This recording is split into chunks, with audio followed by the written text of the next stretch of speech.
The bitter Antarctic wind howled outside the Deep Space Monitoring Station, but Dr. James Miller barely noticed it anymore. After 3 years at the facility, the endless white landscape and harsh weather had become as normal as breathing. He sat in his worn office chair, eyes fixed on the monitors that continuously displayed signals from the depths of space. It was just another Tuesday morning when everything changed. The first sign was subtle, a slight variation in the background noise that most would have missed. But James had spent countless hours studying these patterns, and this one made him sit up straight. His coffee cup stopped halfway to his mouth as he studied the readout. "That's not right," he muttered, setting down his cup and leaning closer to the screen.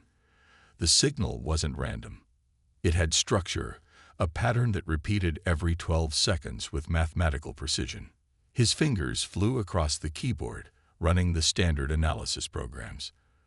The computer confirmed what his instincts had already told him. This was no natural phenomenon. The signal was too ordered, too precise. James reached for the internal phone line. "Dr. Brown, you need to see this." Within minutes, the small monitoring room was crowded with the station's top scientists. They stood in silence, watching the pattern repeat itself on the main screen. Dr. Brown, an older man with gray hair and thick glasses, shook his head in wonder.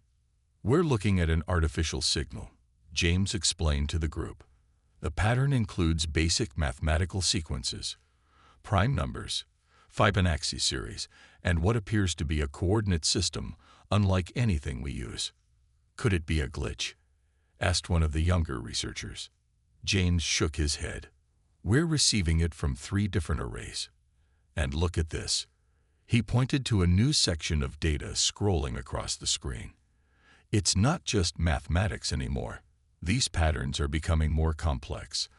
I think it's a language." The room grew quieter, if that was possible. Everyone understood what this meant. After decades of searching the skies, humanity had finally received an answer. But it wasn't the kind of answer anyone had expected. "There's more," James continued, his voice growing excited. "The signal's getting stronger, and there's something else embedded in it. Some kind of urgency to the pattern. I think it's a distress call." Dr. Brown grabbed the secure phone line. "Get me the director. Now." Within hours, the quiet Antarctic station transformed into a hub of activity. Military personnel arrived on heavy transport planes that landed on the station's small runway, kicking up clouds of snow. Government officials from a dozen countries joined emergency video conferences. James worked without breaks, fueled by coffee and the sheer excitement of discovery. As the hours passed, more of the signal's meaning became clear. The coordinates pointed to a location just beyond the Kuiper Belt, the edge of Earth's solar system. The mathematical patterns grew more complex, revealing detailed technical information that made even the most experienced scientists scratch their heads. "It's not just a distress call," James announced during one of the emergency meetings. "They're sending us specifications, engineering data. They're telling us exactly what kind of help they need." The United Nations Security Council called an emergency session. As James presented his findings to world leaders, he couldn't help but smile at the irony. Humanity had always imagined first contact would come from advanced beings reaching out to welcome Earth to the galactic community. Instead, they were being called for help, like interstellar mechanics. 1 week after the signal was first detected, James stood at his usual spot in the monitoring station, watching new data stream in. The signal had become clearer, stronger. Whatever was out there, they were getting desperate. A military officer entered the room, handing him a sealed envelope. "Dr. Miller, you've been selected for the response team. We leave in 2 days." James looked at the envelope, then back at the screen showing the alien distress call. After years of staring into space, hoping to find signs of intelligent life, space itself was calling out to humanity for help. And somehow, that felt exactly right. The biggest adventure in human history was about to begin, and it would start not with a grand announcement of galactic fellowship, but with a simple call for help from the stars. The main hall of the International Space Center buzzed with activity.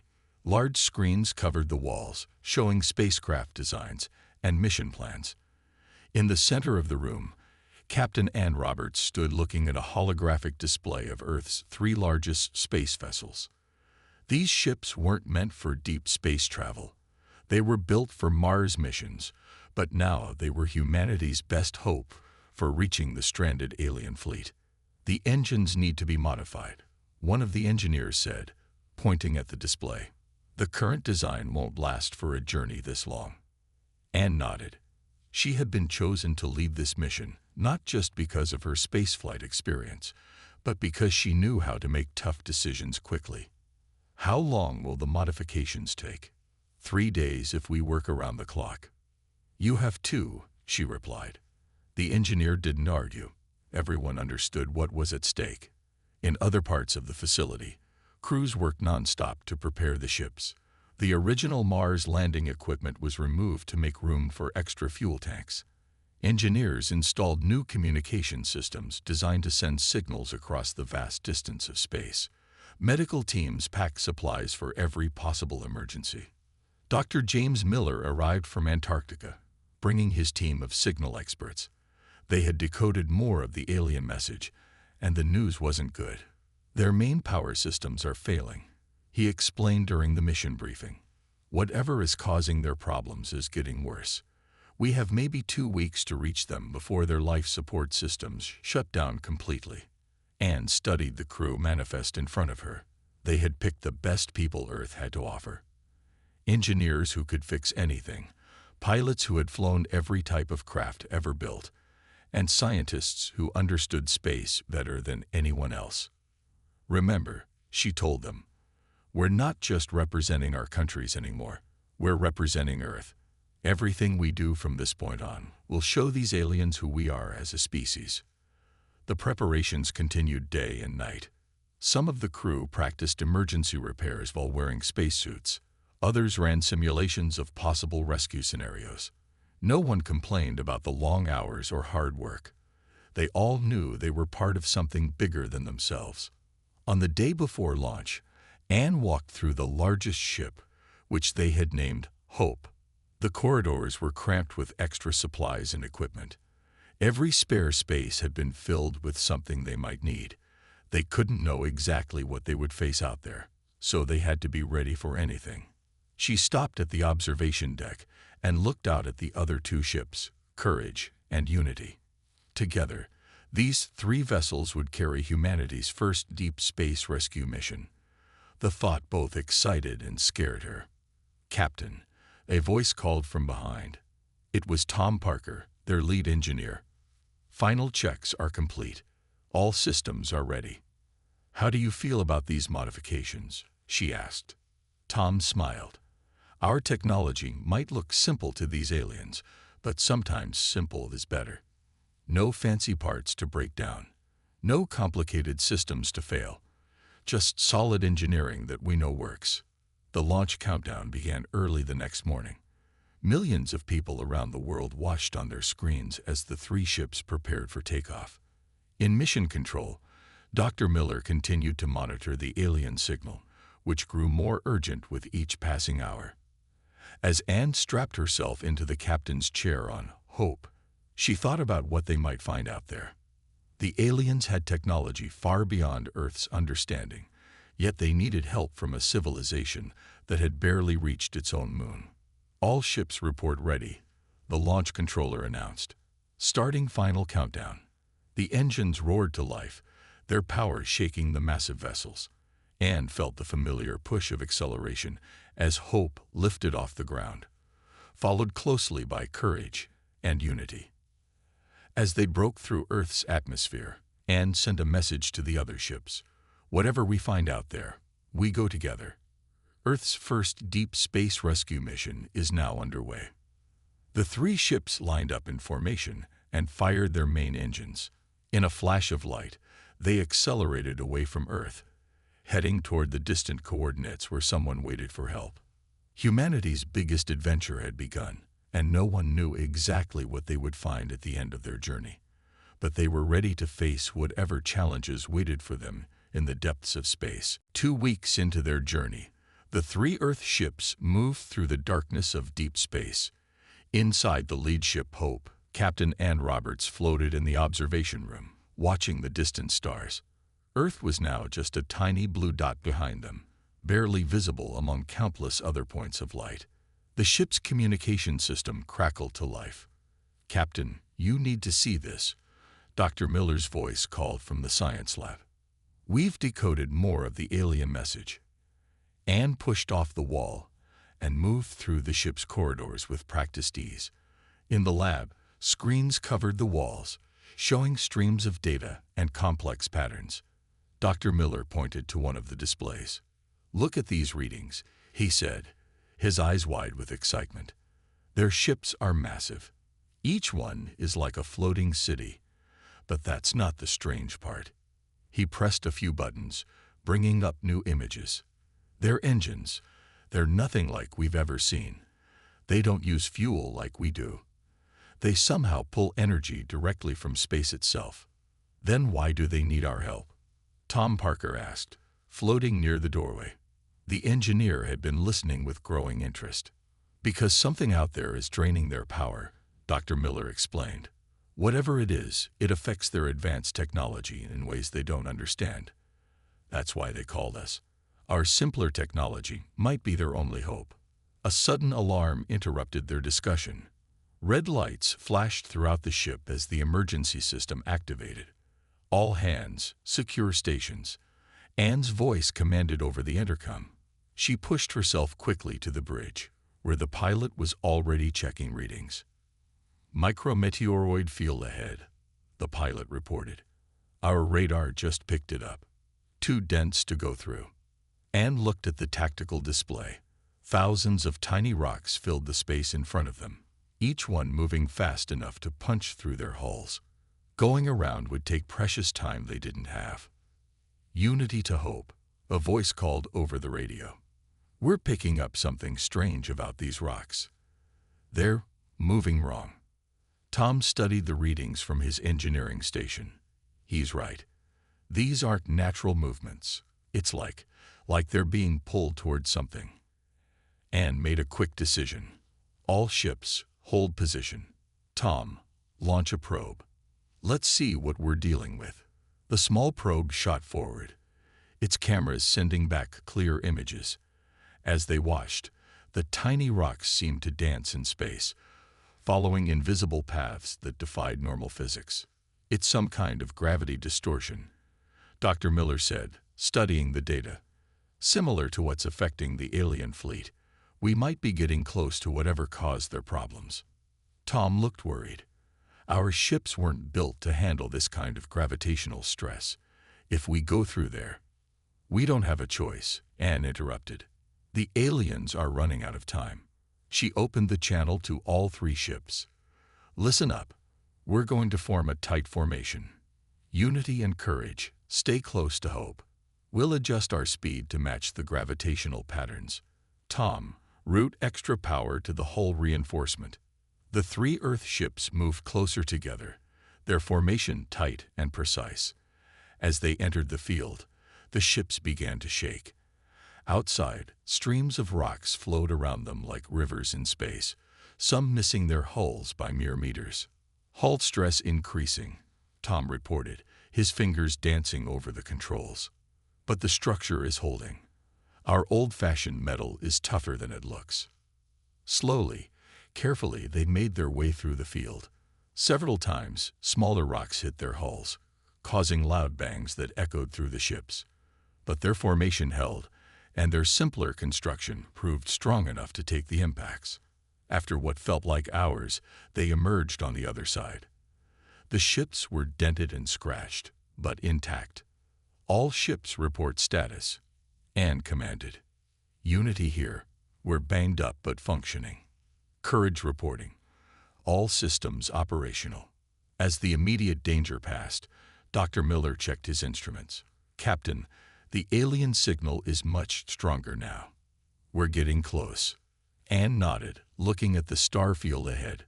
Somewhere out there, An advanced alien civilization waited for help from a species they had probably considered primitive, but humanity's primitive technology had just carried them through their first major test. "All ships, continue on course," she ordered. "We're almost there." There they are. The words escaped Tom's mouth in a whisper as the crew of Hope stared through the main viewport. Ahead of them floated 5 massive vessels, each one larger than anything humans had ever built. The alien ships glowed with a faint blue light, their designs unlike anything from Earth. They looked like giant silvery leaves, their surfaces smooth and flowing without any visible joints or seams.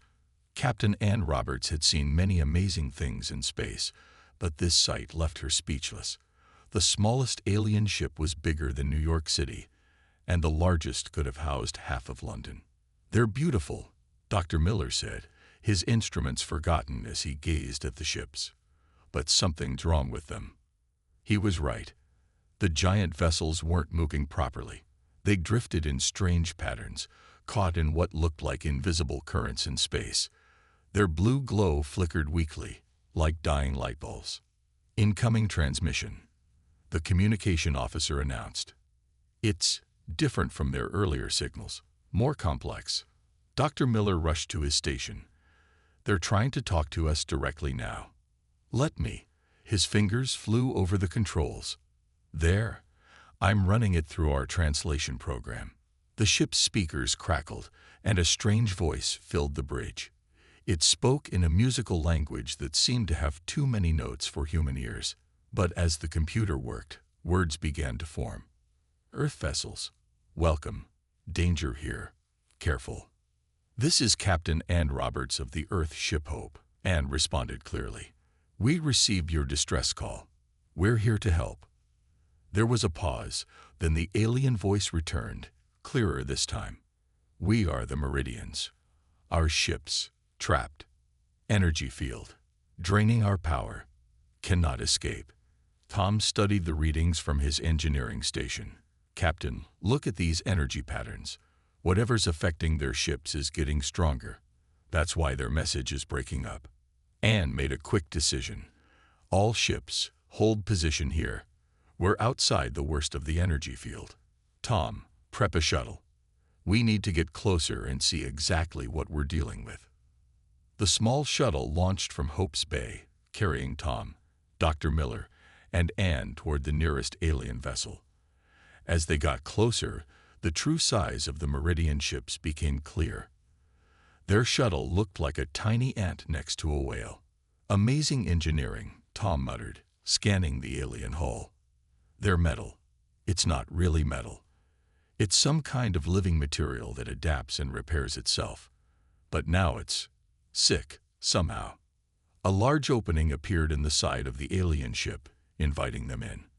Ann guided the shuttle through it, entering a docking bay larger than a football stadium. The interior walls glowed with the same flickering blue light they had seen outside. As the shuttle landed, they saw their first Meridian. The alien was tall and slender, with silvery skin that seemed to shift colors like oil on water. It had 4 arms and moved with incredible grace despite the ship's problems. The translation program worked better at close range. "I am First Navigator Dell," the Meridian said. "We apologize for bringing you into danger, but we had no choice. Our highest technology fails here. All our advanced systems are being drained. Can you show us what's happening?" Ann asked. Dal led them through corridors that would have looked like art galleries on Earth, everything flowing and beautiful despite the emergency. They reached what seemed to be a control room, where other Meridians worked at stations made of the same living metal as the ship. "Our ships use quantum energy," Dal explained. "We draw power from the fabric of space itself. But here," the alien gestured to a display showing complex patterns of energy. "Something is wrong with space. It pulls our energy away faster than we can collect it. We are trapped, and our life support systems are failing." Tom studied the Meridian technology with growing excitement. "Captain," he said, "their systems are incredibly advanced. Too advanced, maybe. They're so dependent on quantum energy that they can't function without it. But our ships, Use simple nuclear power and chemical rockets, and finished his thought. Too primitive to be affected by whatever's draining their quantum systems. Dell's color shifted to a deeper silver. You believe your less advanced technology might save us. Sometimes, Anne said with a slight smile. The simple solution is the best solution. The lighting in the room flickered again, growing dimmer. Time was running out for both humans and Meridians to prove that theory right. In the vast control room of the Meridian ship, Tom Parker stared at the holographic displays, showing the energy field that trapped the alien fleet. He had been studying the problem for hours, while around him, the blue lights continued to dim. It's like a whirlpool, he explained to Captain Ann Roberts and First Navigator Dell. But instead of water, it's pulling in quantum energy. The more advanced the technology, the stronger it pulls. Dell's silver skin rippled with concern.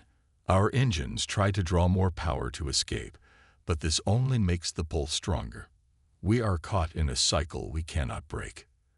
Anne watched as another section of the massive ship went dark. How long until life support fails completely? Less than 6 Earth days, Dell answered. The alien's 4 hands moved gracefully over the control panels, trying to reroute what little power remained. Tom suddenly straightened up. Wait a minute, Captain. Remember how we got through the asteroid field? Our ship's simple engines weren't affected by the gravitational distortions, because they were too primitive to be influenced. Anne nodded, beginning to understand. Exactly. Tom turned to Dell. Your ships are trying to be too clever. They're fighting the energy drain with quantum technology, which only makes things worse. But our nuclear engines are too basic to be affected, Dell finished, their color shifting to a lighter shade the humans had learned meant excitement. But your vessels are so small. How could they move ships of our size? Tom smiled. We don't need to move them far, just enough to break free of the field's strongest point. He pulled up a diagram on his tablet, showing it to the others. If we attach cables from all 3 Earth ships to each Meridian vessel, we can provide steady, consistent pull. No quantum energy involved, just pure mechanical force. The Meridians gathered around the tablet, their advanced holographic displays temporarily forgotten as they studied the simple diagram. One of them spoke up. But the strain on your cables. We brought special cables designed for space rescue, Tom explained. They're not pretty, but they're strong. Multiple layers of reinforced steel and carbon fiber. Old technology, but reliable. Dell looked at Anne. Your people would risk your ships to save us. That's why we came, Anne replied simply. The next few hours were a blur of activity. Earth's 3 ships moved into position around the first Meridian vessel. Space-suited humans and Meridians worked together to attach the heavy rescue cables, their movements careful and precise in the weightlessness of space. Tom supervised from Unity's engineering section, monitoring the strain on each cable. All connections are secure, he reported. Ready to begin, pull on your command, Captain. Anne's voice came through clear on all channels. All ships, power up to 30% thrust. Nice and easy. Let's see how this works. The nuclear engines of Hope, Unity, and Courage flared to life. The cables grew tight, stretching under the enormous strain. For a moment, nothing seemed to happen. Then, slowly, the massive Meridian ship began to move. It's working, Dr. Miller shouted from his station. The energy drain is decreasing as we pull them away from the field's center. On the Meridian ship's bridge, Dell watched in amazement as their power readings began to stabilize. The drain is lessening. Our systems, they're beginning to recover. Increased thrust to 45%, Anne commanded. The Earth ship's engines burned brighter, and the Meridian vessel's movement became more noticeable. First ship almost clear, Tom reported, watching his instruments carefully. Cables are holding. Simple steel and determination, that's all we needed. The massive alien ship finally broke free from the energy field's grip. Its blue glow steadied and brightened, and cheers erupted across all channels, human and alien voices mixing together in celebration. Dell's voice came through clearly. "Our systems are returning to normal. Captain Roberts, Engineer Parker, your primitive solution has saved our first ship." Anne allowed herself a small smile before focusing on the task ahead. "That's one down, 4 to go. Let's reset the cables and start on the next ship. We've still got work to do."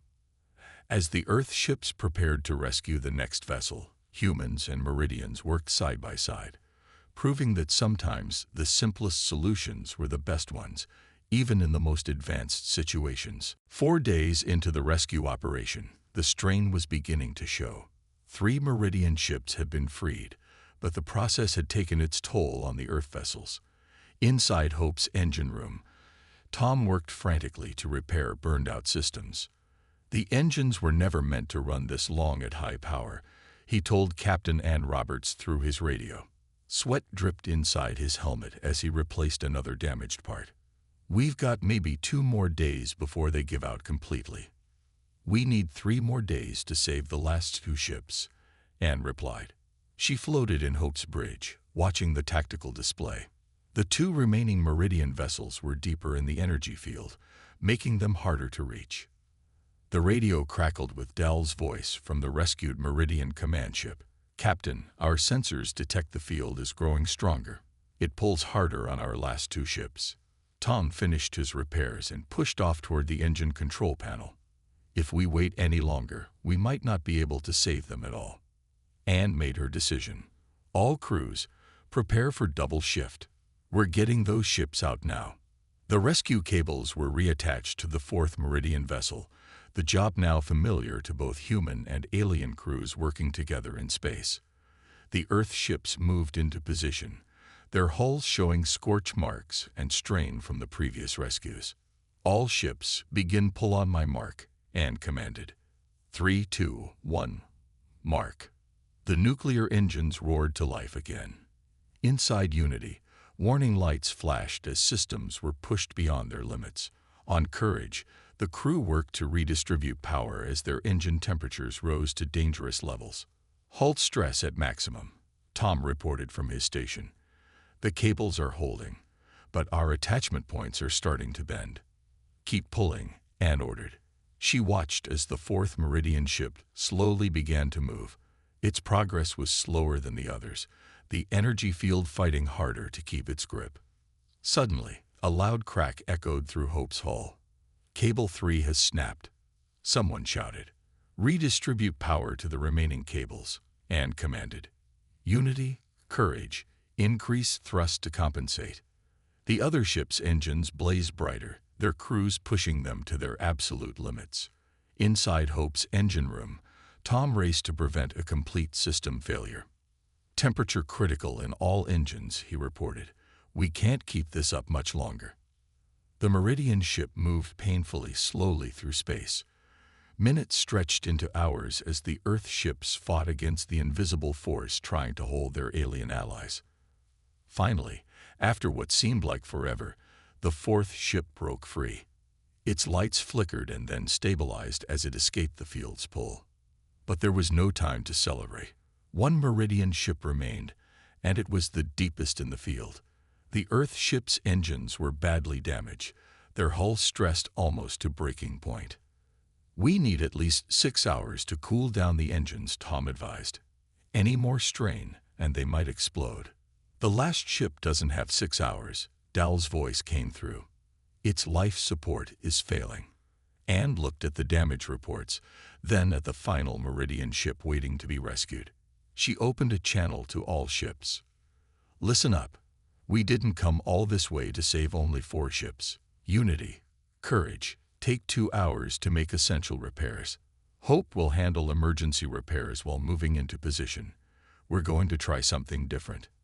She explained her plan. Instead of a direct pull, they would use the gravity of the rescued Meridian ships to help.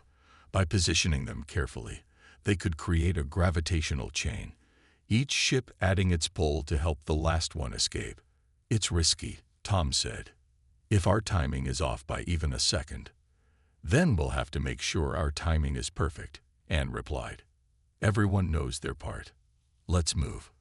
As the crews rushed to make repairs, Anne looked out at the massive Meridian ships they had already saved, then at the last one still trapped. They had come too far to fail now. The next few hours would determine whether humanity's first deep space rescue mission would be a complete success or end in tragic failure. The rescue of the final Meridian ship had pushed everyone and everything to their limits. Now, 3 days later, the combined fleet of Earth and Meridian vessels moved slowly through safe space. Inside Hope's medical bay, Captain Anne Roberts sat on an examination table while a doctor checked her for radiation exposure from the emergency engine repairs. "All clear, Captain," the doctor said, "but I recommend rest for at least a week." Anne smiled tiredly. "Maybe in a week. Right now, we still have work to do." She made her way to the ship's main conference room, where representatives from both species had gathered. The room was specially pressurized to allow Meridians to breathe without their environmental suits. Tom Parker sat at one end of the table, looking as tired as everyone else but proud. First Navigator Dal stood as Anne entered, their silver skin glowing with healthy colors again. "Captain Roberts, the Council of Worlds has responded to our report. They wish to speak with Earth's representatives immediately." A large screen on the wall came to life, showing a group of different alien species. Some looked like the Meridians, others were completely different. All of them focused their attention on the humans in the room. A voice spoke in perfectly translated English. "We are the Council of Worlds, representing over 300 spacefaring civilizations. What your people have accomplished is unprecedented." Anne straightened in her chair. "We simply responded to a call for help. Any of our people would have done the same." "That is precisely what makes this remarkable," another council member said. "We had classified Earth as a developing world, too primitive for contact. We were wrong. Your people saw problems differently, found solutions we could not see." Dal moved forward. "The energy anomaly that trapped our ships was actually a natural phenomenon we had never encountered before. Our advanced technology made us vulnerable to it, while Earth's simpler approach proved to be the perfect solution. Therefore," the first council member continued, "we extend an immediate invitation to Earth to join the Council of Worlds as a full member, with all rights and privileges. Your perspective would be invaluable to our community." Tom spoke up from his seat. "But our technology is still far behind yours. We haven't even colonized our own solar system yet." A ripple of what seemed like laughter went through the council members. "Technology level is no longer our primary measure of civilization advancement," one explained. "Your people demonstrated something far more valuable: innovation, determination, and the willingness to help others without hesitation. We offer Earth full access to our technological database," another council member added. "But we hope you will maintain your unique way of thinking. Sometimes, as you have proven, the simple solution is the best one." Over the next few hours, they discussed the details of Earth's introduction to the galactic community. The Council was particularly interested in humanity's ability to solve problems using basic principles and simple technology. After the meeting, Anne stood with Dal in Hope's observation room, watching the massive Meridian ships glide alongside their much smaller Earth vessels. "Your people will remember this as the day everything changed," Dal said, "when Earth joined the galactic community." Anne shook her head slightly.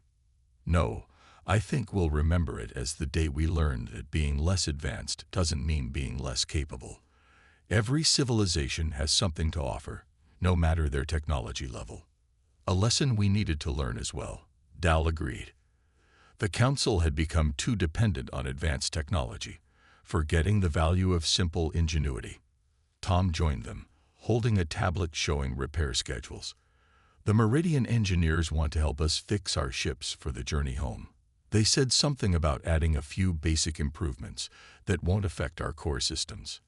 Anne laughed. "Tell them yes, but remind them we like our ships simple and reliable." As they began planning their return journey, Earth was already buzzing with the news of their success and their invitation to join the Council. Humanity had proved itself not by showing how advanced they were, but by showing how resourceful they could be. The stars outside the windows seemed brighter somehow, now that they represented not just distant lights, but homes of new allies and friends. Humanity's greatest adventure was not ending with this mission. It was just beginning.